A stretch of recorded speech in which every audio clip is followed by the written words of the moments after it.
सुप्रभात बच्चों। आज हम लोग शिव मंगल सिंह सुमन द्वारा रचित हम पंछी उन्मुक्त गगन के कविता का अध्ययन करेंगे। हम पंछी उन्मुक्त गगन के, पंछी मतलब पक्षी और उन्मुक्त मतलब खुला हुआ स्वच्छंद, और गगन मतलब आकाश। पंछी कह रहे हैं कि हम एकदम खुला हुआ जो आकाश है, उन्मुक्त है, जहाँ कोई भी बंधन नहीं है, वैसे आकाश के हम पंछी हैं। इस कविता में शिव मंगल सिंह सुमन स्वतंत्रता के विषय में हमें बताते हैं। वो बताते हैं कि मनुष्य क्या, पशु पक्षियों को भी स्वतंत्रता अत्यधिक प्रिय है। जैसे कि शिक्ष में भी तुम लोग पढ़े थे, पक्षी कहते हैं कि हमें विजन से बहुत प्यार है, एकांत से बहुत प्यार है। वो कभी भी ऐसा नहीं कहते कि हमें घर में रखो, बहुत अच्छा खाने को दो, उससे हमें प्यार है। इस चीज़ को आप लोग भली भांति इस समय समझ रहे होंगे, क्योंकि अभी लॉकडाउन का दौर चल रहा है। इस समय आप लोग घरों में होंगे, घरों में सब कुछ अच्छा खाने को मिल रहा होगा, पहनने को मिल रहा होगा, पीने को मिल रहा होगा, लेकिन आप लोगों को बाहर जाने पे मम्मी पापा ने रोक लगाया होगा। तो इस समय आप लोग महसूस कर रहे होंगे कि बहुत अच्छा मिलने के बाद भी जब हम बंधन में रहते हैं, जबकि घर में पूरा घूमने को छूट होगी, लेकिन फिर भी बाहर निकलने का केवल तुम लोगों को बंधन हो गया, तो कैसा महसूस होता है। वही चीज़ पशु पक्षियों के साथ भी होता है, जिसको इस कविता में शिव मंगल सिंह सुमन ने दिखाने का प्रयास किया है।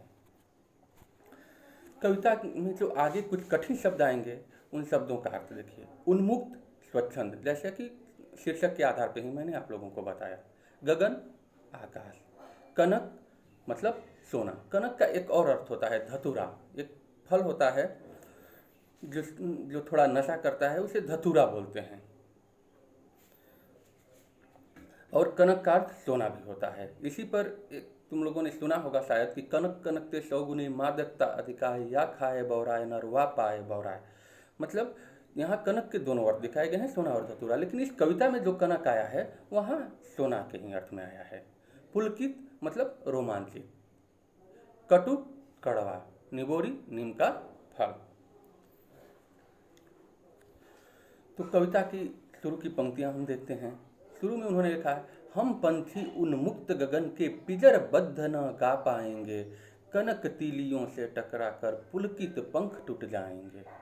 पंछी कहते हैं, इस कविता के माध्यम से शिव मंगल सिंह सुमन जो पक्षी को दिखाते हैं, तो पंछी कहते हैं, मतलब पक्षी कहते हैं कि हम उन्मुक्त गगन के हैं, हम खुले आकाश में रहने वाले हैं, हम स्वच्छंद आकाश में रहने वाले हैं। अगर हमें पिंजरे में बंद, पिंजरबद्ध मतलब पिंजरे में बंद करके, तो अगर हमें पिंजरे में बंद करके रखा जाएगा तो हम गा नहीं पाएंगे। जो शिक्ष में पढ़े थे कि बूढ़े वन बाबा की खातिर रस उड़ल कर गा लेती हूँ, तो वैसे हम रस उड़ल कर एकदम स्वच्छंद होकर पिंजरे के बंधन में रहकर, पिंजरे में परतंत्र रहकर हम गा नहीं पाएंगे। और कनक तीलियों से टकरा कर पुलकित पंख टूट जाएंगे।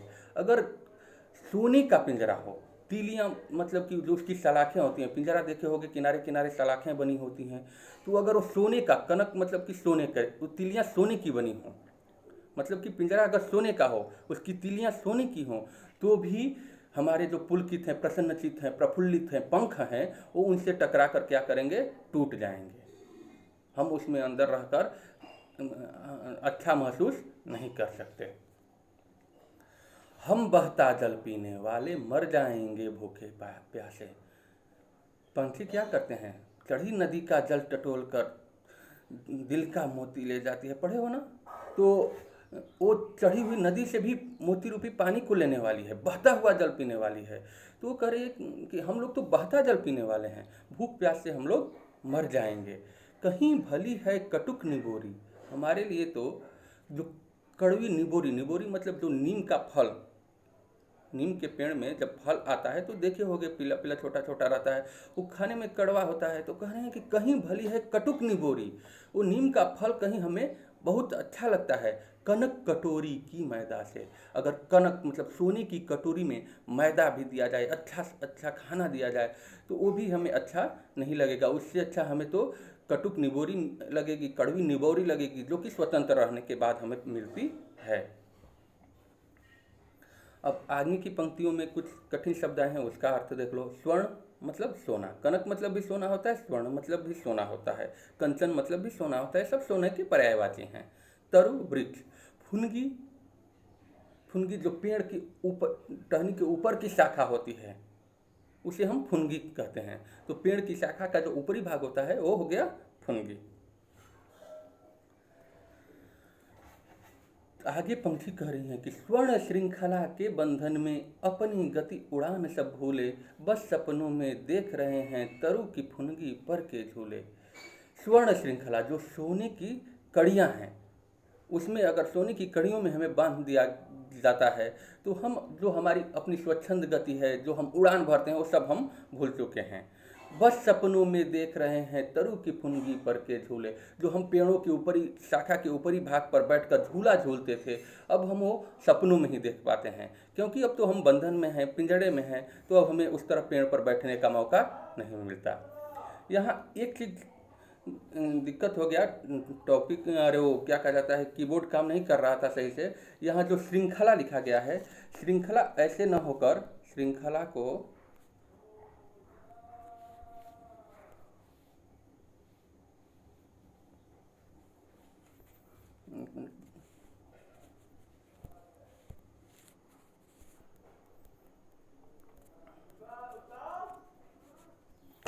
श्रृंखला कहीं भी तुम लोग लिखा हुआ देखोगे तो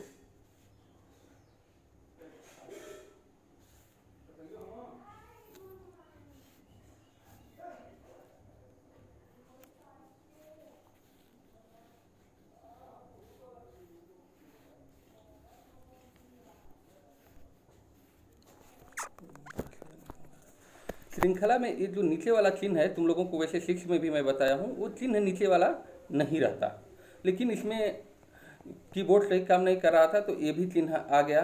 तो श्रृंखला जब हम लिखते हैं तो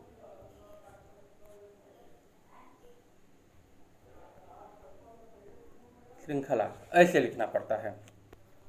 तो श्रृंखला में ये चीज़ ध्यान देना।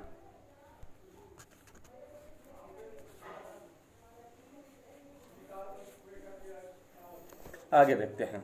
ऐसे थे अरमान की उड़ते नीले नभ की सीमा पाने, लाल किरण सी चोच खोल कर चुगते तारक अनार के दाने।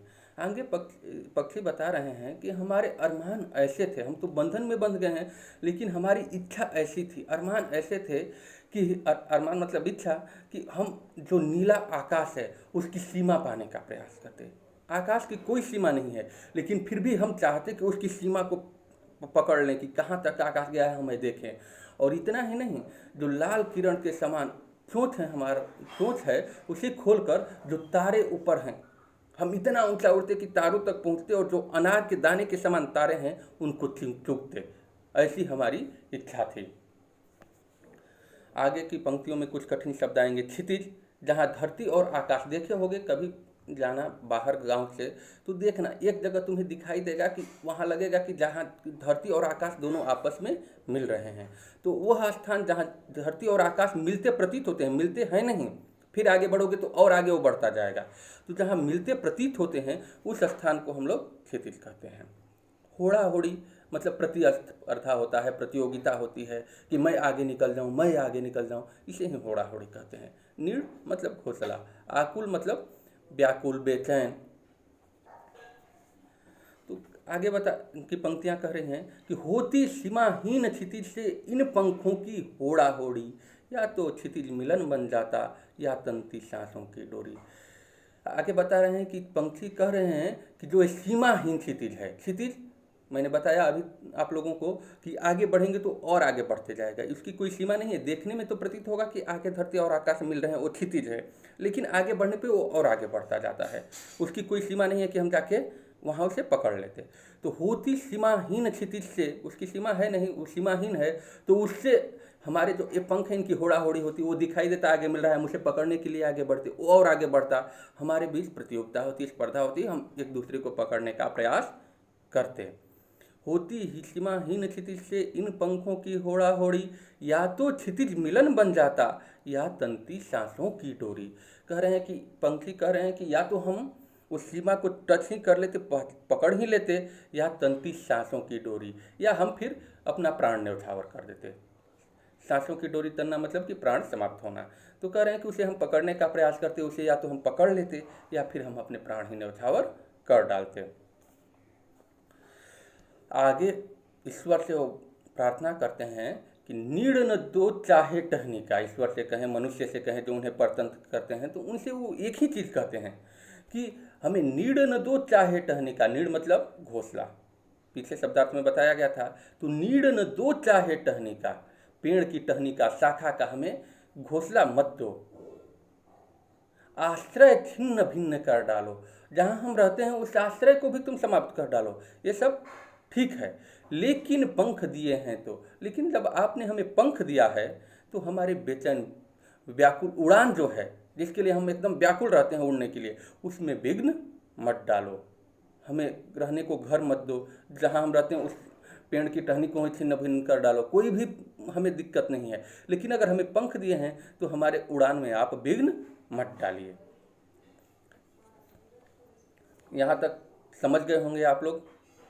ऐसे छोटे में समरी में सारांश यही देख लें कि चिड़िया है, वो कहती है कि हमें कितना भी खाने को अच्छा दे दो, रहने को अच्छा दे दो, लेकिन अगर हमारी स्वतंत्रता छीन रहे हो, हमसे हमारी आज़ादी छीन रहे हो, तो हम नहीं रह पाएंगे। हमें रहने को घर भी मत दो, जगह भी मत दो, लेकिन जो पंख दिए हो उड़ने के लिए, जो हमारे अंदर एक आपने क्वालिटी दी है, उसमें रोक टोक मत लगाइए, हमें स्वतंत्र रहने दीजिए, स्वच्छंद उड़ने दीजिए। इस तरह चिड़िया कहती है। धन्यवाद।